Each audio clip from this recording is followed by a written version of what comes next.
carta que Paulo escreveu à igreja de Corinto. Para quem não sabe, na verdade, essa é a segunda carta. A primeira carta para a igreja de Corinto, ela está perdida, né?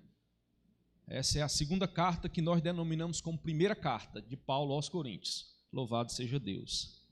Capítulo de número 9, versículo de número 16. Louvado seja Deus. Quem achou, diga eu vou para o céu. Quem não achou, diga eu vou também. Glória a Deus. Leiamos o que diz a palavra de Deus. 1 Coríntios 9, 16. Diz assim a palavra do Senhor: porque se anuncio o evangelho, não tenho de que me gloriar, pois me é imposta essa obrigação, diga obrigação. E ai de mim, se eu não anunciar o evangelho. Você entendeu aí? Louvado seja Deus. Charles Spurgeon, o príncipe dos pregadores batistas, ele disse uma frase interessante: todo cristão é um missionário ou um impostor. Você já chegou para alguém e essa pessoa confessou para você que ela não consegue, ou ela não tem o dom de fazer missões? Você já ouviu alguém falar que ela gosta de orar, mas ela não consegue fazer missões? Nos dias atuais, e eu quero denominar o nosso período como o pior período de cristãos da história, é um período tão tenebroso que o pastor não pode mais pedir que as irmãs cubram o seu corpo. É um período tão tenebroso que quando ministramos, como disse o pastor Augusto Nicodemos, uma palavra mais dura, antigamente as pessoas mudavam de vida. Hoje é diferente, elas mudam de igreja. Se observarmos o que acontece nos dias atuais, existe aí igrejas para tudo que é gosto. Existem igrejas que conseguem se adaptar a todo tipo de cristão. As pessoas hoje estão colhendo, escutando um evangelho, estão comendo palha seca nas redes sociais, aonde lhes é apresentado um Deus que é só amor, um Deus que é só paz. No discurso atual do Papa Francisco, ele disse abertamente que o inferno ele não existe, que o inferno é uma teoria e continuaria sendo teoria, que o inferno não pode existir, tendo em vista que o nosso Deus é puro amor, se esquecendo de que a Bíblia diz que as bases do trono de Deus são a santidade e a justiça. Cristãos estão andando como loucos, de um lado para outro, cometendo aquilo que lhe apraz, seguindo o evangelho segundo as suas próprias concupiscências, lendo as fábulas, vivendo das fábulas, se esquecendo de que um dia prestarão contas para com Deus a respeito do seu chamado. Todos nós que estamos aqui hoje fomos chamados por Deus para anunciar o evangelho. É por isso que Paulo fala para uma das igrejas mais trabalhosas do tempo, para a igreja de Corinto, que era uma obrigação do cristão pregar o evangelho, anunciar as boas novas, tendo em vista que milhões de pessoas desceriam à sepultura sem Deus, sem paz e sem salvação, talvez por causa da negligência de muitos homens que têm a sua mente cauterizada, a sua família, os seus amigos irão passar toda a eternidade no inferno, porque tais pessoas não tiveram a coragem de dizer que Deus é amor, mas Ele também é justiça, e que a Bíblia diz que o nosso pecado, ele há de nos achar, que as nossas transgressões, elas nos separam de Deus, de que o nosso pecado um dia,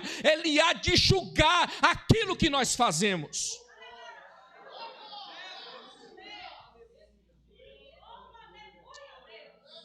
Louvado seja Deus.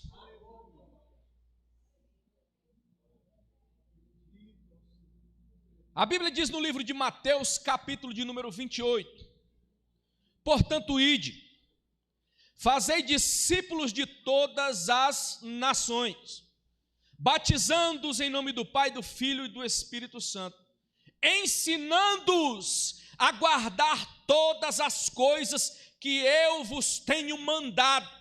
Eis que eu estou convosco, isso aqui é Jesus falando, todos os dias até a consumação dos séculos. A realidade dos dias atuais, existe uma dormência espiritual tremenda, fazendo com que a igreja fique trancada em quatro paredes, fazendo com que o crente fique com medo se o partido A ele se eleger, se o partido B se eleger, porque se o partido A se eleger, talvez ele feche as igrejas. Os crentes estão assustados, porque a igreja será fechada, e eu oro a Deus para que as igrejas sejam fechadas mesmo, porque só assim o cristão sairá do seu comodismo da igreja e vai para o mundo para ganhar as almas que Jesus determinou que nós fizéssemos quando ele passou nessa terra. Você é fruto de um missionário. Você é fruto de alguém que orou por você. Você é fruto de alguém que teve coragem de olhar para você e dizer para você que o seu pecado levaria você para o inferno. Você é fruto de alguém que pagou o preço para que você estivesse aqui. Você é fruto de grandes homens que passaram no passado, que não tinham medo da morte. John Wesley, um dos maiores pregadores, ele disse o seguinte: Deus, me dê 100 homens que não temam nada mais a não ser o pecado, e eu te darei o mundo. Me dê 100 homens que não temam nada mais além do pecado, e eu te darei 100 homens. Por quê? Porque os homens hoje estão baseando a sua vida nos seus quereres, no seu gosto, no evangelho sincrético, no evangelho falso que está sendo pregado por muitos por aí.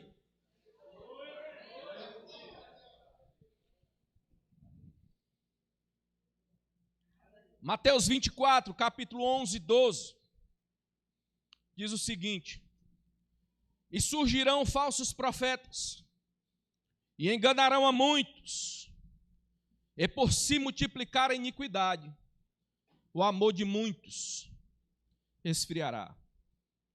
Nunca se viu um período tão doentio quanto o período dos dias atuais. Existem muitos por aí que pregam, dizendo que antes de Jesus voltar se estouraria aí um grande avivamento. Mas a Bíblia não diz isso. A Bíblia diz que é o que antecederia a vinda de Cristo. O que se alastraria no meio do povo de Deus seria a apostasia, o esfriamento, o abandono da fé. Pastor René, um homem muito conhecido, recentemente foi expulso da Convenção Batista, porque propôs atualizar a Bíblia. Mas eu fico com Billy Graham, que disse que a Bíblia era mais atual do que o livro que você, o jornal que você lerá no dia seguinte. Grandes homens tiveram coragem, não tinham a sua vida por preciosa. É por isso que nós estamos aqui. Conta-se a história, para quem não conhece, um homem por nome de John Hus, que pregava naquele período que se alastrou ali a Inquisição. Era um homem que pregava o evangelho, que via falhas na igreja romana, Aquele homem começa a anunciar o evangelho. Os papas começam a ver que aquele homem, ele estava pregando algo que aos olhos deles era uma heresia, porque ofendia o Estado, porque ofendia aquela pseudo-igreja naquele período. Então eles decidem levar John Hus até a fogueira e dizem para John Hus: você tem que negar o que você estava dizendo, porque está difícil agora nós vendermos aqui as indulgências. Você está pregando contra. Para quem não conhece, John Hus veio antes de Martim Lutero, foi um pré-reformador. John Hus, no momento em que iriam acender a fogueira, ele gritou dizendo: acenda logo esta fogueira para que eu veja o meu Cristo ao lado do Pai. E conta a biografia que no momento em que aquela fogueira estava ardendo, Deus toma a boca daquele pregador e ele profetiza dizendo: suas bestas humanas, vocês estão queimando hoje um ganso, mas daqui a 100 anos nascerá um cisne que vocês nunca mais esquecerão. 100 anos depois, Deus levanta um monge por nome de Martim Lutero e ele puxa ali a reforma protestante, e nós estamos aqui hoje porque o homem não teve a sua vida por inocente. Deus nesta noite conta com você para que você não tenha a sua vida por inocente. Nesta noite Deus irá nos despertar a pregar o evangelho, porque muitas pessoas ainda, a Bíblia diz: olhai para os campos, vocês dizem que falta quanto tempo para a colheita? E eles responderam, e Cristo disse: não, olhai para os campos, eles já branquejam. Olhai para o mundo e vede quantas almas estão esperando um homem, uma mulher anunciar o evangelho com intrepidez, como Espírito Santo de Deus.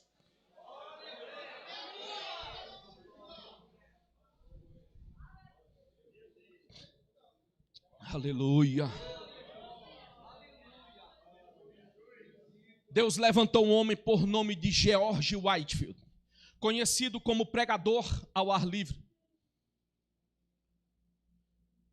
Este homem não tinha também a sua vida por inocente. Com 3 anos de idade ele ficou órfão. Ele trabalhava em um bar, limpando o banheiro desse bar. Ele usava aquele dinheiro para custear os seus estudos. Conta a sua biografia que com 7 para 8 anos de idade, quando ele começou a ler, a sua biografia diz que ele tinha uma sede tão grande pelas Escrituras, que ele usou o dinheiro que ele ganhava suado para se sustentar. Ele usou o seu dinheiro para pagar a sua faculdade em Oxford. E a Bíblia diz que ele se formou em teologia e tornou-se o maior avivalista de todos os tempos. George Whitefield pregou mais do que muitos e muitos grandes homens que passaram na história. Eu acredito que na contagem George Whitefield só pregou menos do que o próprio Cristo e Paulo, e ninguém mais conseguiu o feito de George Whitefield. É aqui aonde eu abro um parêntese. George Whitefield tinha um grande amigo chamado John Wesley. John Wesley manda George Whitefield para que ele vá anunciar o evangelho nos Estados Unidos, em solo americano. Só que quando ele chega em solo americano, ele não é muito aceito nas igrejas. Ele retorna muito frustrado. John Wesley disse: se fecharam a porta da igreja para você, pregue nas praças, pregue nos bordéis, mas anuncie o evangelho. A biografia diz que George Whitefield, ele pregava 3 vezes por dia. Ele pregou durante 60 anos. Há no seu currículo milhões de pessoas que se aglomeravam na Inglaterra para ver o pregador da Grã-Bretanha, George Whitefield. É aqui, irmão, onde eu não entendo uma coisa. As brigas pelos cargos eclesiásticos. As brigas pelos púlpitos das igrejas. Tem cristão que fica com raiva.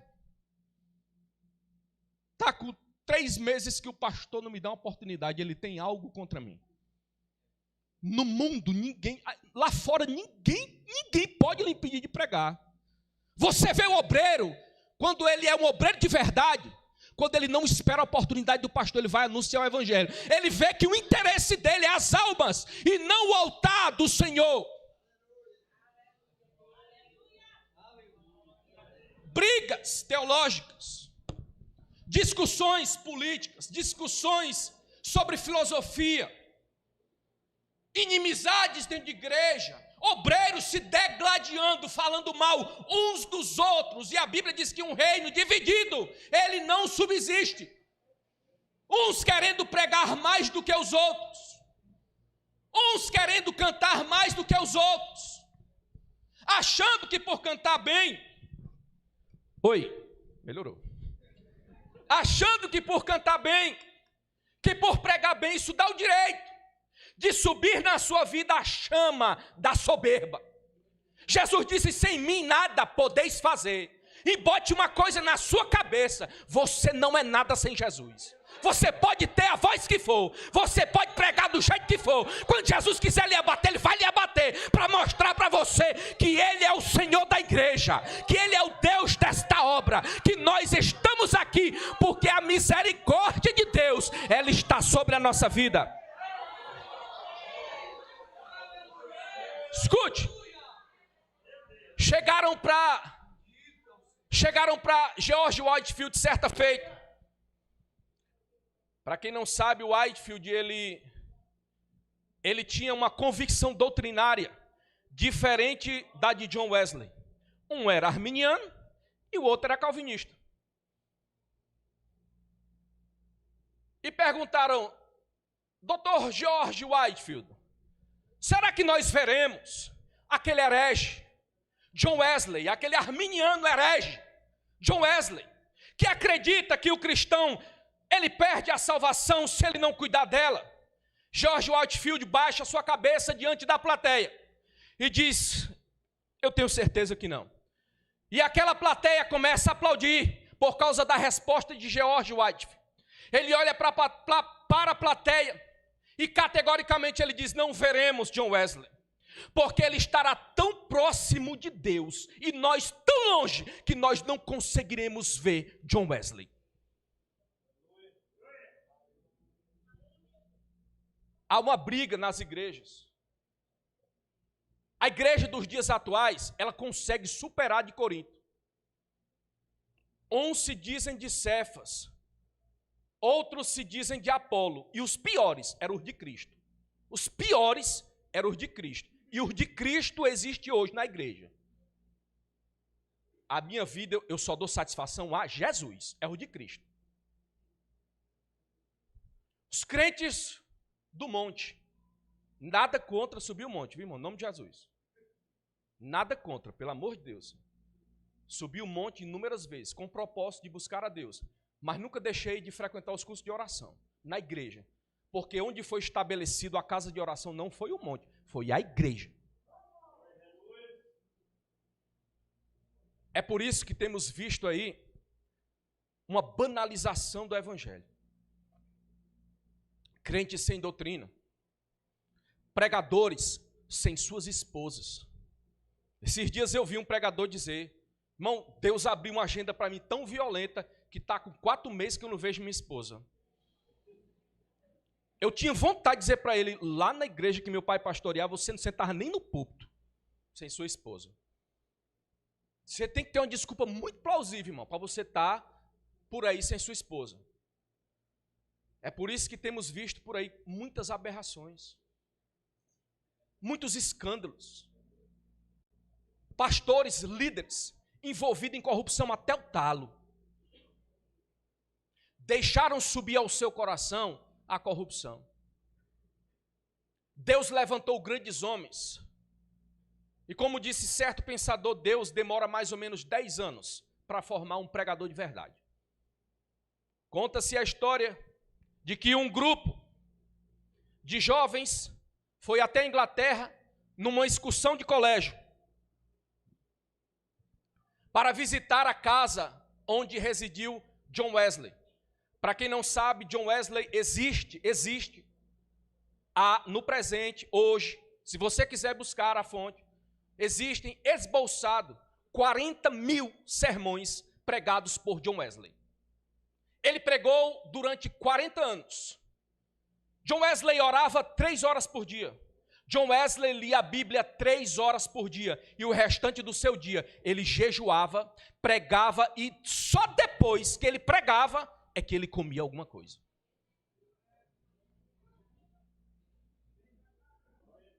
Que cristianismo é esse que vivemos hoje?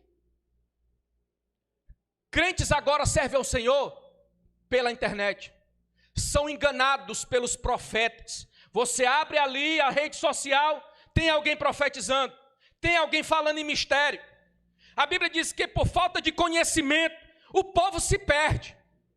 O povo se perde porque lhe falta conhecimento, porque não quer buscar nas Escrituras aquilo que Deus tem para a sua vida, para a sua igreja. E escute uma coisa, eu sou pentecostal, creio em profecia, mas se você vier botar a mão na minha cabeça para profetizar mentira, eu vou lhe sentar. Eu mando você sentar na hora. Quando você serve a Deus e conhece as Escrituras, o diabo não consegue enganar você. De forma nenhuma ele consegue enganar você. Louvado seja Deus. No momento dessa excursão, a guia da excursão mostrou para as crianças, no canto da parede existiam 2 buracos no chão. E a moça disse: esses 2 buracos foram feitos pelos joelhos de John Wesley, que todas as manhãs, antes de fazer qualquer coisa, assim que ele acordava, ele passava 3 horas em oração a Deus, para que Deus dissesse para ele o que seria ministrado naquele dia. Quando terminou a excursão, entraram no ônibus, todos entraram no ônibus. E de repente começou a contagem das crianças, e de repente o professor notou que faltava um, e ele disse: falta um. E ele voltou lá para dentro. Quando ele chegou lá no quarto, ele viu um jovem ajoelhado nos buracos que John Wesley orava. E esse jovem gritava dizendo: Deus, faz mais uma vez. Deus, faz de novo. E o professor olhou para aquele jovem e disse: Billy Graham, venha, porque a excursão já acabou. Deus fez de Billy Graham o maior evangelista do nosso século, porque teve um homem que teve coragem de não ter a sua vida por inocente, mas doou a sua vida. Ele fez como Jesus: ninguém tira a minha vida, eu a dou. Você nesta noite, se você doar a sua vida inteiramente para Cristo, você vai fazer grandes coisas, porque Deus está nesse negócio. Deus está nos despertando hoje para a pregação do Evangelho. Louvado seja o nome do Senhor. John Wesley disse uma frase interessante: coloco-me como chama nas mãos de Deus, para que os ouvintes me vejam arder em fogo.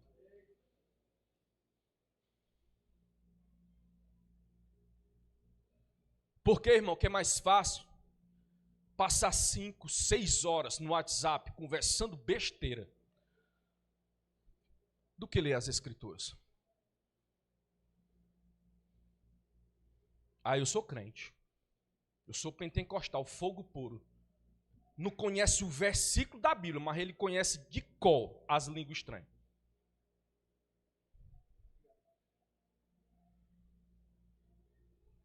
Passa o dia todo postando sobre política, não posta um versículo. É uma vergonha o cristianismo dos dias atuais. E eu vou além. Obreiro, que eu vi essa semana, obreiro. Quem for lá no meu Instagram, se você me ver uma foto, só eu sozinho, irmão. Você pode encontrar lá.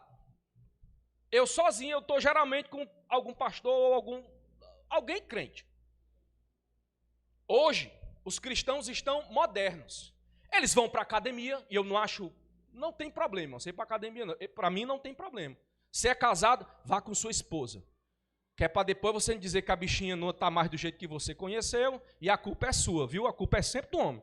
Porque o homem é que é para ser o cabeça da mulher e sustentar ela. Se você está achando a sua esposinha, ela não está mais daquele jeito, a culpa é sua. Você não está investindo nela, então a culpa é sua. Não é dela, não. Você que tem que cuidar dela. Viu? Está achando o cabelo da tua esposa meio, né? Dê dinheiro para ela ir no cabeleireiro fazer as unhas. Eu estou errado, irmão? Eu estou errado? Irmão, eu estou errada? O esposo não pode reclamar. Se ele não lhe dá dinheiro, ele não pode reclamar, não. Ele está pecando contra Deus. Porque Jesus não faria isso com a igreja, não. Viu? Primeiro indício do homem de Deus, ele tem que cuidar da casa dele. Senão ele não consegue nem pregar o evangelho, porque ele não tem respaldo nenhum para pregar o evangelho. A Bíblia diz que se ele não cuida dos seus, ele é pior do que um infiel.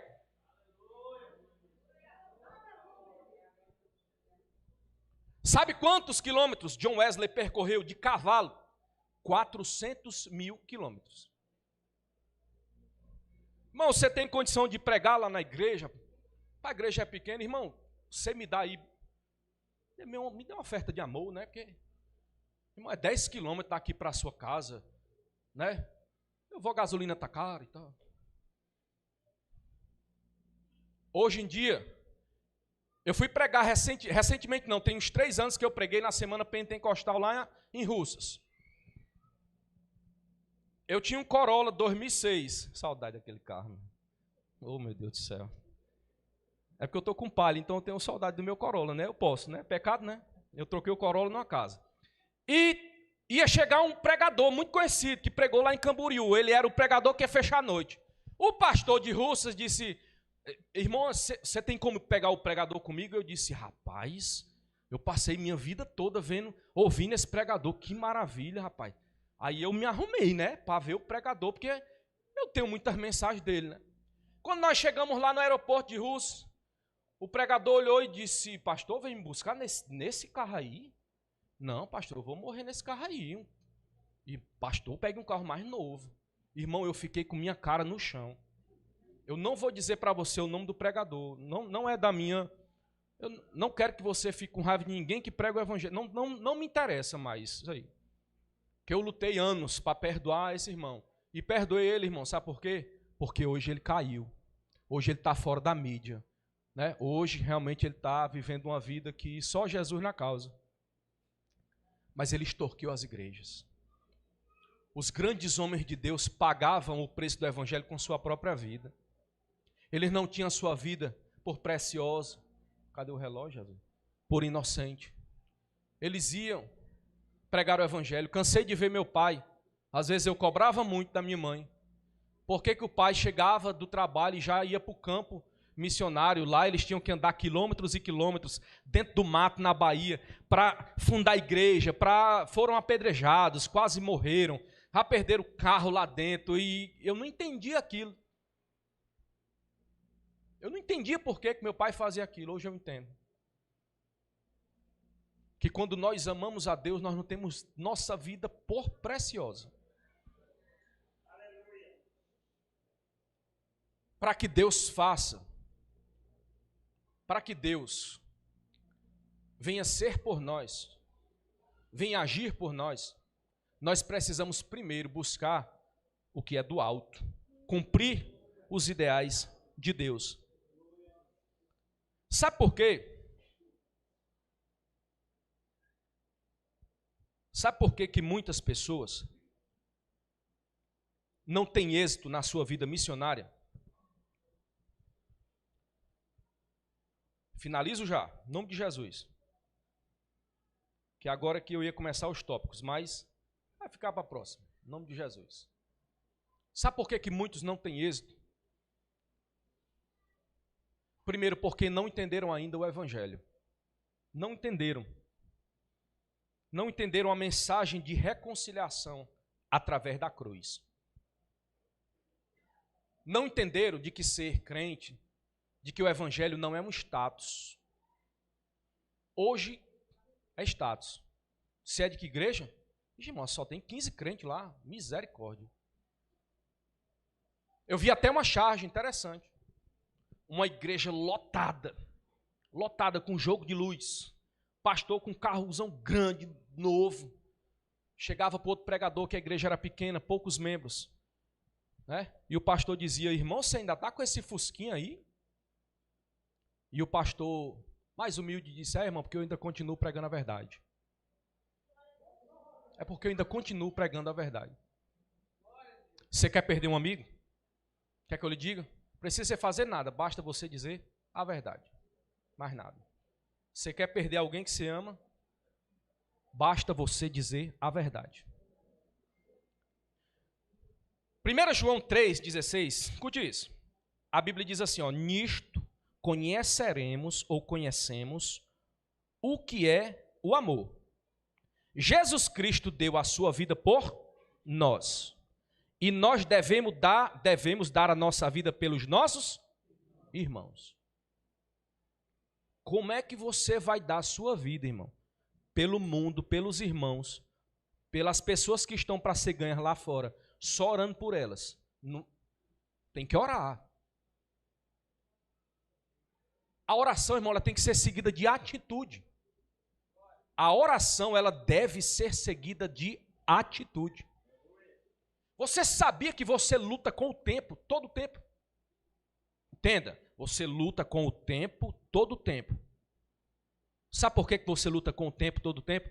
Porque o nosso tempo, ele é pouco e ele é findo. Já já acabou o tempo, acabou sua vida, você não tem condições, você não tem mais forças. Lembro-me que nos evangelismos eu cansei de carregar caixas de som com meu pai. A gente entrava na favela, ali na Curva da Viúva, tinha uma favela, nós entrávamos naquela favela e a gente saía de casa em casa pedindo que alguém cedesse a energia. Meu pai pegava a caixa de som. Hoje meu pai, ele só consegue subir um batente desse e eu ajudar ele, porque o tempo está passando. A Bíblia diz, ai de mim se eu não anunciar o evangelho. O que você tem feito do tempo? Tendo em vista que a Bíblia manda você remir o tempo. O que é isso? É você administrar o seu tempo. Toda vez que eu vou ler a Bíblia eu canso. No WhatsApp você não cansa. Então Deus não está aí. Não está. Bote na sua cabeça.